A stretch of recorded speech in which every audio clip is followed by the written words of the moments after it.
Sahabat-sahabat, pada zaman media sosial, pada zaman di mana kemasyhuran adalah sesuatu yang didambakan, kadangkala ada orang yang berbangga dan menunjukkan sesuatu yang bukan milik dia.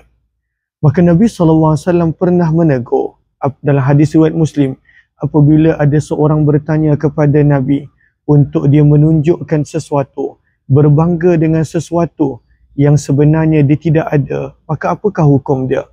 Maka sabda Nabi SAW, al-mutasyabbi' bima lam yu'ta, seseorang yang berbangga, yang menunjukkan sesuatu yang dia tidak ada, yang dia tidak miliki.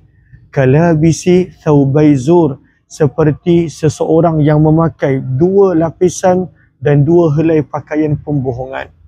Maka hadis ini menunjukkan kepada kita, orang yang mana berbangga menunjuk sesuatu yang dia tidak miliki, yang dia tak ada, adalah seperti orang yang melakukan pembohongan dan penipuan. Moga Allah pelihara setiap daripada kita. Mudah, mari sama-sama kita amalkan, bantu share, kongsi dan sebarluaskan jika bermanfaat.